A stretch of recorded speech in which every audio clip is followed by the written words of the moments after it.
The youngest we met was 10 years old. We spoke to them. It was very unclear, as I say, why they were there. Because when the battlefield was cleared, of course, some people went to camps and some people went to prisons. No one appears to know why. And they were certainly in a state of distress. One of them asked us privately if we could help them be moved to a child-only cell. There were rumours at the time that there was sexual violence against the young boys. Subsequently, that did happen. The boys in the North Wing, the minors who are in the North Wing where the standoff have been moved there, kind of out of sight from the media, precisely because there was an outcry after this that there were kids in the general population. But yeah, as I say, it's a pretty desolate place, and one where you really feel that the world has turned its back. I'm Jacob Schulz, and this is the Lawfare Podcast, January 28th, 2022. Late last week and early this week saw fighting between Islamic State fighters and Syrian Democratic Forces after the Islamic State attempted a jailbreak of a Kurdish prison containing significant numbers of alleged Islamic State fighters. The makeshift jail housed Syrians, Iraqis, but also alleged fighters from Western Europe and North Africa. It's the most significant jailbreak since ISIS territorial defeat and a major national security story that's gone under the radar. To talk it all through, to think about the scale of the damage and all the things that led to us getting to this point, I talked with Leah West, Assistant Professor of International Affairs at Carleton University, and Louisa Loveluck, the Baghdad Bureau Chief at The Washington Post. We broke down what's happened so far and what to make of it all. It's the Lawfare Podcast, January 28th, an Islamic State jailbreak. All right, so Leah, before we get into what happened this past week, let's talk a bit about this prison. So what is the prison? Where is it? And give us sort of a vague sense of who's in it, and in normal times, who controls it, right? So we'll get into the specifics of all this as we go along, but just in the way of background. So we're talking about the Sinai prison, which is located in the Gweren district of Helsinki city, which is a large city in northeastern Syria. So it's often referred to as Gweren prison or Helsinki for that reason. It's basically the old campus of a university, and the buildings have been used as a makeshift prison essentially since the fall of Baghdad in March 2018. So they started housing combatants that they were taking off the battlefield as people were surrendering or being captured, and using this old university to house prisoners. The estimates are that it's housed between 3,000 and 5,000 people at various times. Mostly ISIS-linked prisoners, but there are also young boys being housed there. So those that were old enough that the SDF made the decision, so the Syrian Defense Forces, they didn't want to house them in the camps with mothers, but not so old that they are children. So there's a mix of men and boys. And these are makeshift prisons. So you have to think of it as, large kind of classrooms or rooms where people are living in rooms of 20 to 40 people, mostly sleeping on the ground, etc. It's not what we think of when we think about a regular prison. All right. So, Louisa, with that in mind, could you walk us through everything that's happened last week? So there's been a lot, and there's been a lot of small details, and I think we're still sort of figuring out some of the stuff, but just give us a rough tick-tock of how things have evolved over the course of the past week. So this attack started, we think, late Thursday or in the very early hours of Friday morning with a car bomb, we think, on the western side of the prison, which, as Leah says, is, it's a school and a makeshift prison. It was never meant to be a secure facility. When the car bomb went off, as has happened on several previous occasions, the prisoners inside, the guards say, they effectively started to riot. They thought that people were coming to rescue them. Some of them may have thought that members of the Islamic State had come as promised to rescue them. And the SDF, the Syrian Democratic Forces, say that their staff were overpowered. Some of them were killed. It looks like some of their phones were taken, and those phones were subsequently used to get messages and films out of the prison by the prisoners. Now, the standoff that ensued as the SDF went in lasted for 6 days. And for the most part, I have to say it has taken place in something of a media blackout. We've been reliant on the US-backed SDF who are doing the fighting for news, and it has been difficult to cross-check things. So some of our understandings might change, but what we do understand is that in the final days, this basically was a standoff in the northern wing. And the northern wing is where these miners are. As Leah says, you've had these miners in this prison for almost 3 years now. I went there in 2019. I met a bunch of them, and it's very unclear, to be honest, why a lot of them are there. Some of them have come from the camps and have come, after the age of 12, they've been separated from their mothers. But others were just picked up in Baghouz right at the end of the operations, and it's not clear what the SDF thought they were doing, but this is where they were. So they ended up sort of at the center of this siege where the SDF will say that the alleged ISIS militants, and I should say alleged because we don't know who's in there, were sort of holed up in that place, and there was something of a firefight, grenades were thrown, snipers were used all around to try and kill the militants. And then day by day, they negotiated the end of a standoff. And as of now, this is Wednesday evening, Iraq and Syria time, it looks like that standoff has ended. But the damage is certainly very unclear. We've seen early photographs which suggest there is pretty extensive damage to parts of the prison, suggest it might not be used again, but we don't know the death toll. We don't know how many people have escaped. And a lot is very unclear. And over the course of the past week, were there moments where it seemed like this was going to end particularly poorly, right? So as of recording, we're recording Wednesday, late morning, Eastern time. It seems like the SDF has taken back control of the prison. But were there moments over the course of the past week where that seemed like that might not be the end result? Absolutely. And even now that we're hearing from the SDF that it's over, we're hearing from other people that we should just sort of hold, we should wait, and we should see what happened. Because when you have a negotiated standoff that has been as nasty as it has been around miners, around people who effectively sound like they became human shields, I think there was great concern that this just might go completely wrong and a lot more people might be killed. The SDF are a US partner force. The US-led coalition will praise their capabilities routinely, but a lot of them are still not particularly well trained. They're certainly not trained for a hostage situation. And I think that, you say, was there a moment or were there moments? There were many moments, and they were probably coming 6, 7, 12 times a day. And so do we have any sense of how many people actually made it out of the prison, right? So I would assume that among other things, the objective of the prison break was literally to, liberate ISIS detainees from captivity. Right. I mean, SDF officials are saying that there are probably the people who have escaped are in the low dozens.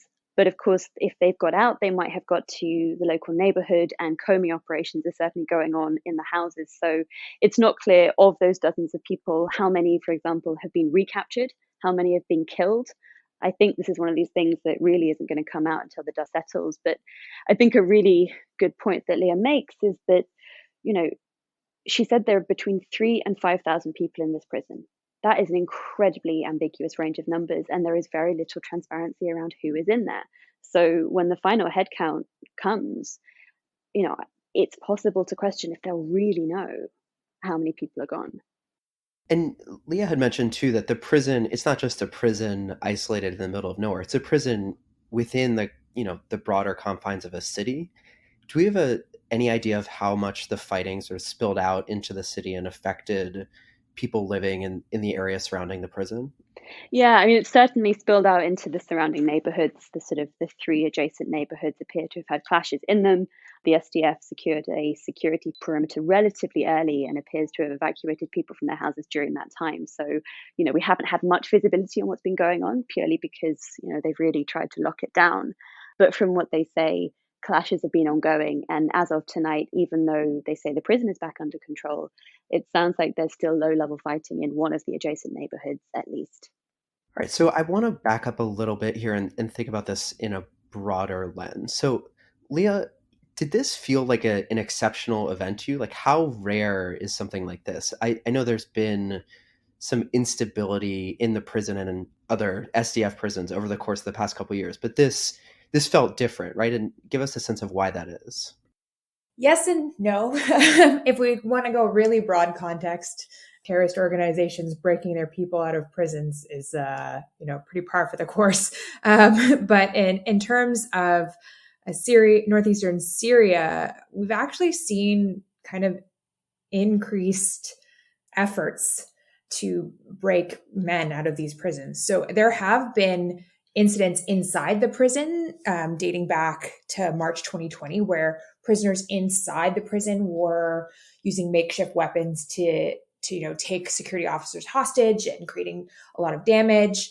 There's been several instances of that in 2020. And then over the course of 2021, we heard from kind of internal counterterrorism forces inside Syria that they were thwarting plans from outside groups, so people outside the prison, ISIS sleeper cells, etc., who were planning to coordinate attacks and escape attempts on the prison.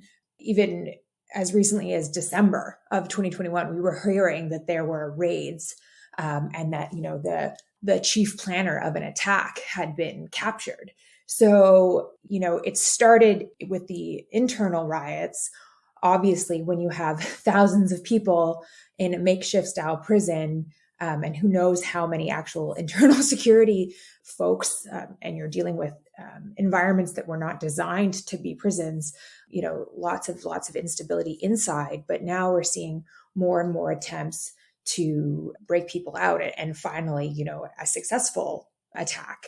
But we've also seen attacks on the camps and breakouts in the camps. And here I'm talking about Al-Hol in particular. We've seen rioting in the camps as well. And there was one camp, not Al-Hol, a smaller one further west, where there was a massive breakout back in 2019, late 2019, I want to say. It could be early 2020. None of this is really all that surprising. This is just seems to have been the best coordinated, most successful, and therefore most violent attack yet. And obviously the most sustained level of violence between those inside the prison, ISIS supporters or fighters outside the prison, and the SDF. That's helpful, Leah. But I wonder, too, if we could go back a bit and just give us sort of the Cliff Notes version of how we even got to the place where the SDF is detaining, alleged ISIS fighters in a former school with, limited security, people crammed in a room. Give us a tiny bit of sort of the long-winded arc of how it came to be that the SDF had custody of these people and that it was the SDF alone, basically, who's responsible for their security. Yeah, so the SDF is a coalition of militias, essentially, that were partners with the United States in fighting ISIS very successfully. So when ISIS was losing territory, as I mentioned earlier, and they were, basically streaming out of Baghdad at the end in March of 2018, they were being taken into custody. This was being done by both American forces who were on the ground and the Kurdish forces as well, and being placed into either detention camps. So if they were women and children, essentially, they were being placed in camps, and fighting age males were essentially being put into prisons. And as we talked about, men under 12 also seem to be separated out and put into the prisons as well. And so basically, all of those who were in northeastern Syria supporting ISIS, be it their family members, children, or fighters, were largely rounded up and placed into makeshift detention centers or makeshift camps. And so now we have one massive camp of women and children. I think the numbers now is about 65,000. It had swollen to over 70,000 at one point, about half of whom are children. The majority of women and children in those camps are actually either Syrians or Iraqis, but about 15% are those who came from elsewhere across the world. And then again, the prisons hold those fighters, again, largely Syrian and Iraqi males, but again, we do have Western and European and fighters from North Africa and the Caucasus, etc. And so as they got rounded up and put into these detention facilities, and we just decided that ISIS had been defeated and the U.S. Withdrew forces, the SDF were ultimately left holding the bag. And that bag was about 70,000 ISIS supporters and fighters. And they've had some support from the international community, obviously from human rights organizations as well, who are working in these camps. But essentially, it's been left to the Kurds, who, I should add, lost over 10,000 people in the fighting against ISIS. The Kurds who were the victims of ISIS control and violence, to ultimately care for, house, feed, and to an extent protect, to the extent that they can, these ISIS supporters, family members, and fighters for the last 3 years. And Louisa, you mentioned that you had been to the prison, I think you said in 2019, right? Could you talk a bit about like what you saw when you were there, and even just a sense of what the sort of demographics of the prison felt like back then? So we went, as you say, in 2019, kind of during the Turkish invasion of northeast Syria. And it's really an experience, I think, that stays with me. You really start to get a sense of the scale when you see the CCTV rooms that the guards operate, and you see bank after bank of cameras showing the cells. The men and the boys are in these bright orange jumpsuits, very reminiscent of Guantanamo, and then in turn reminiscent of the same types of jumpsuits that ISIS copied for their execution videos. Now the alleged ISIS members are wearing them again in these prisons. The overcrowding was, at that point, I would say, extreme. I understand that it has diminished somewhat in the intervening period, but people were packed so tightly that often they were draping limbs across each other. People who sort of got up and tried to totter across the room to get a plastic bag or whatever. They hang their possessions on the wall. You'd see them sort of wobble and almost fall sometimes, and that's an illustration of how packed it was.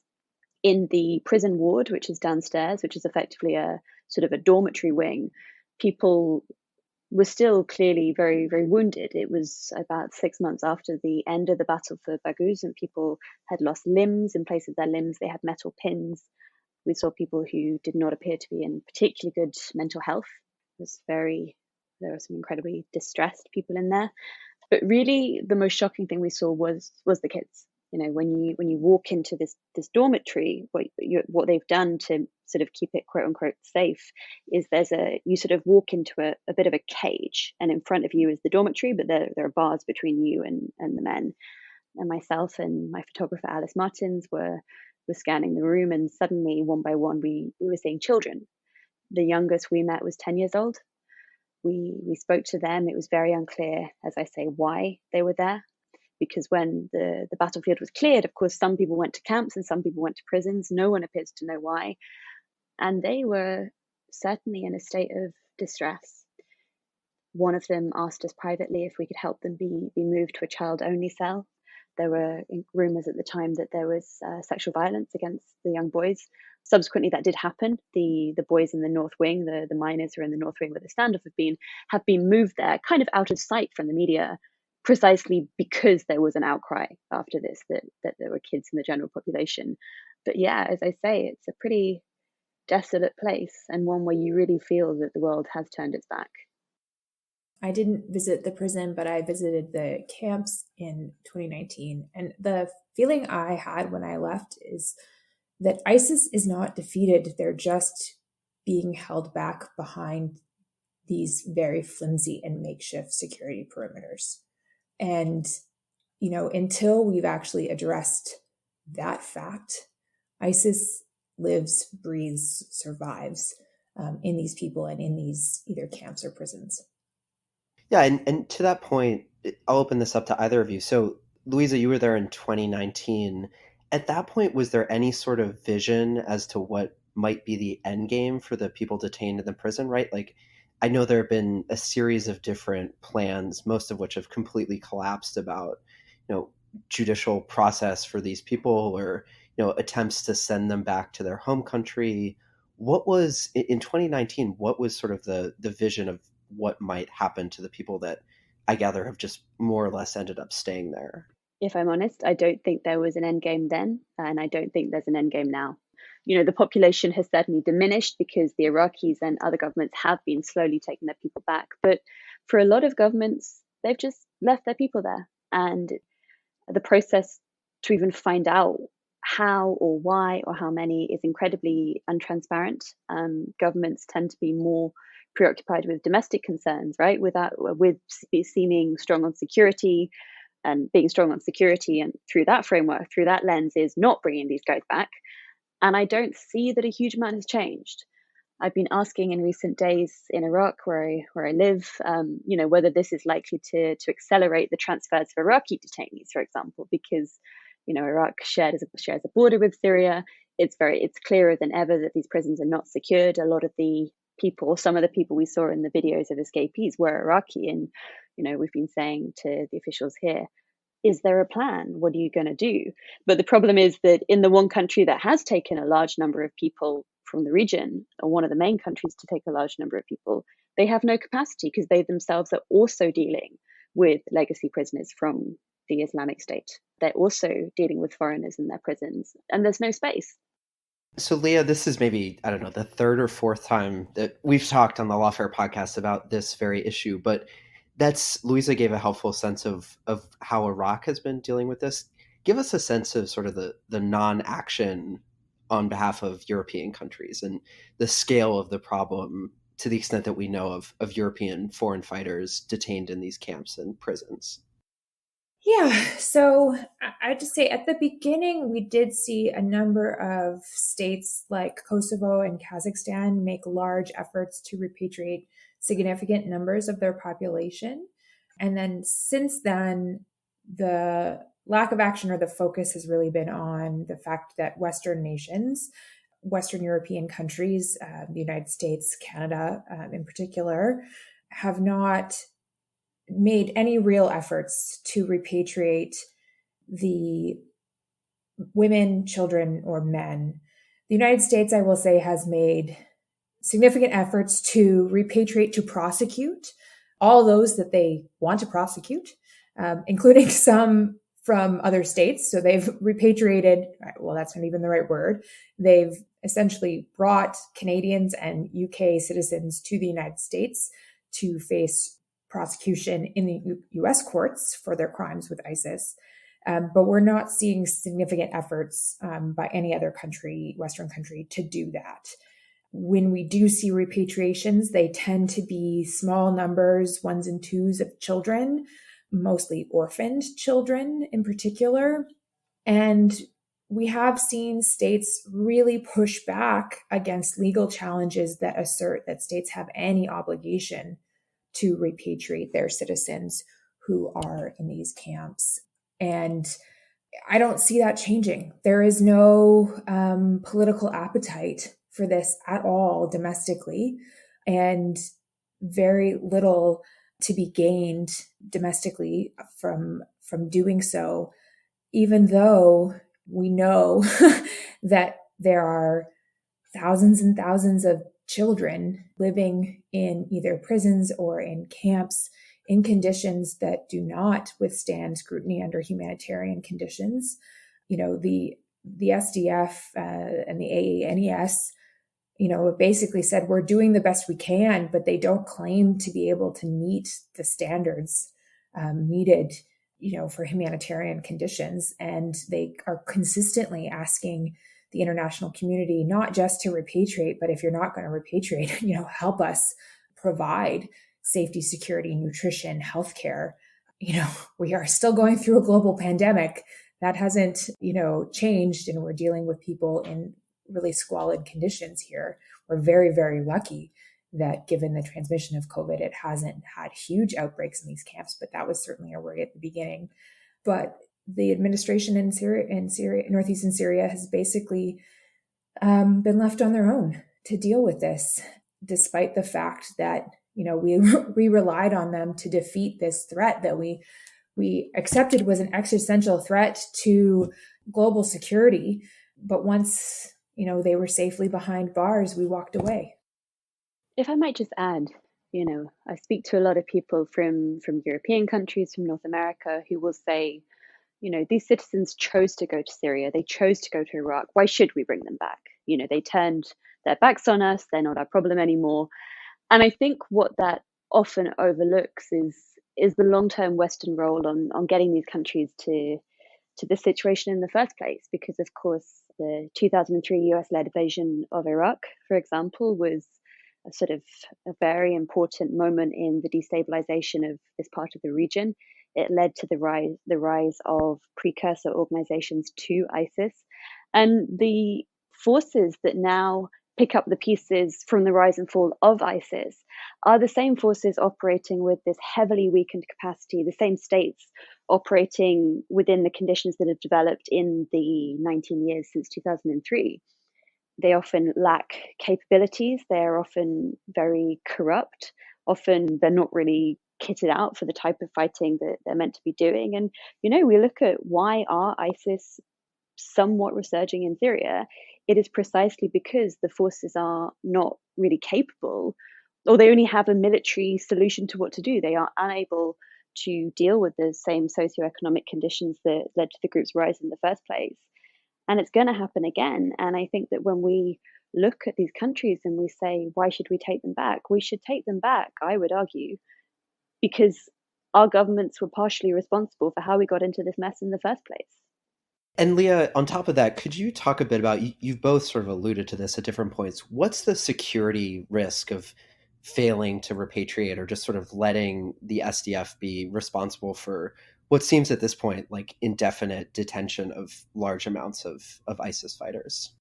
I think the obvious one is that the next time a prison break of this nature is more successful or leads to catastrophic loss of life, and that would be a huge, huge victory for ISIS. It would certainly put them back on the map. I can't imagine the propaganda and, a victory of that nature would give to the movement who, continues to try and recruit. I can tell you here in Canada, we just had to issue 2 terrorism peace bonds to young people because of alleged association with ISIS. ISIS continues to have a draw across the world. So that would be a huge propaganda victory for ISIS should they be successful. And obviously, then that creates further instability in the region if you have these fighters rejoining ISIS and ISIS feeling reinvigorated, which we're already seeing in one particular region in Syria. So the other thing I will say is that this, from a human security standpoint, is that the longer that these people languish inside these poor, squalid camps, the more likely that we're going to see people, with serious diseases, malnutrition, mental illness. You're basically condemning an entire generation of children. We're talking about 30,000 children here who have no capacity for education. They're essentially being raised to an extent by ISIS supporters, right, with it really any outside kind of influence at all. And the conditions, as it's been 3 years, they're not getting better. So disease, mental illness, lack of capacity, really, you're condemning these children to having no options at a future either. So long-term security issues are there even if ISIS isn't successful. I think that another part of this picture, of course, comes with people who maybe are from Syria or are from Iraq, who have been in these camps, have been in these prisons, but have subsequently left. They've been allowed back into their local communities, and what happens next? A lot of the people that we have met who have been able to come home in some way, shape, or form, they're back in their houses. They're not being attacked by the communities around them who suffered vastly at the hands of the group that these people allegedly joined, or at least who they lived with for a time. But they're not being welcomed either. People say that they would not invite these people over for a meal. They would not let their children play with them. And over the long term, dynamics like this, and schisms that happened far before this, but dynamics which persist, are leading to long-term social divisions. Again, the likes of which the SDF do not appear, and their partner self-administration do not appear to have the capacity to solve. And while these divisions fester, even if they don't lead in the long term to the ISIS 3.0 that you will hear about a lot, they will lead to significant civilian harm. They will lead to people being ostracized to the point that they don't have access to basic services. They will be ostracized to the point where maybe kids don't feel they can go to school, have an education, people can't get jobs. And in the long term, from the perspective of civilian harm, that really isn't good. Do we know, Louisa, in the context of the immediate attempt to quell what had happened last week, how much were Western countries involved in getting things back down to a level of relative stability, right? So there's this sort of abandonment on the level of detention policy, but has there been a sort of corresponding effort to remediate the immediate problem at hand? So from what we understand, the US-led coalition was pretty instrumental to the extent that it was launching quite a lot of airstrikes, both in the prison complex and outside the perimeter. They also had ground forces helping secure the perimeter at a certain point. So, they were there. They were there with boots on the ground. They were there with bombs in the air. And that is something that they've shown up to do time and time again when it comes to the fight against ISIS. But, it's not clear what else they're going to offer. It's not clear what training they're going to offer the SDF. It's not clear, how they're going to help the SDF start to patch the holes which are leading to this increase in attacks. If you look at why ISIS in Syria specifically is in the position it's in, it's because actually, this is a country that is controlled by multiple forces. It's of course ruled by the Syrian president, Bashar al-Assad, but it also has this enclave where the Kurdish-led authorities operate.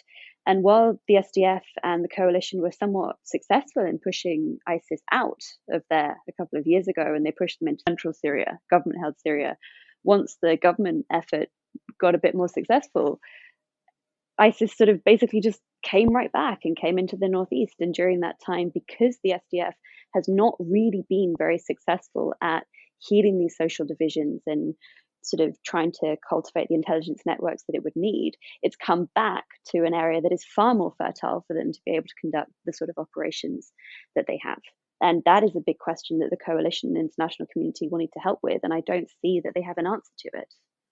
So I want to wrap up by asking you both the same two-part question. So on the one hand, do you anticipate what's happened over the past week actually changing anything? And on the other hand, if you had your druthers and you could really have an impact on long-term policy toward detention in northeastern Syria and toward defense policy in northeastern Syria, what would you hope that the real takeaway would be and the sort of inflection point might be as a result of this? Louisa, we can start with you. I don't think that anything has significantly changed as a result of this prison attack, because I think that this prison attack was a symptom of where ISIS are rather than a sign that they are changing. But if I were a policymaker, I would want the attention right now to be on bringing my nationals home, particularly the children, and trying to identify where the partner forces and the partner governments can be helped in sort of starting to heal these severe societal divisions, trying to create a better economic environment, social environment, and political environment. And of course, as international policymakers, that's always going to be hard because these are sovereign countries, and often the ways in which foreign governments engage with these host governments actually exacerbates the problem. So I suppose I would ask them to take a step back, or if I were them, I would want to take a step back and think, how can we really help? And Leah? So I'd like to think that policymakers, and I'm thinking especially in the Canadian context, will look at this and say, those children that are in these camps and prisons that are our citizens are at real risk. And that should reaffirm the level of risk to them and be a change in circumstance that refocuses the efforts on bringing them into safety and security. However, I suspect that governments will instead use this as an example of why Syria is an unstable region and they can't possibly send their folks, their consular people, their mission staff into the region in order to assist or pull them out. That has been the excuse, I know from Canada's point of view, especially, that it's simply too dangerous for us to go there to do anything about this problem. And unfortunately, I think that this will, instead of showing why we need to take the safety and security of these victims, these child victims, even more seriously, it'll just be a way for them to double down on their excuses not to do anything. Bigger picture policy-wise, I'd like to think that this would lead the United States to maybe increase their support and presence once again in the region and bring some coalition partners along with them. But given all of the political dynamics and what else is going on around the world, again, I'm not optimistic. I was speaking with a friend about this issue earlier, and their response to this was not, "Now, ISIS, I'm tired."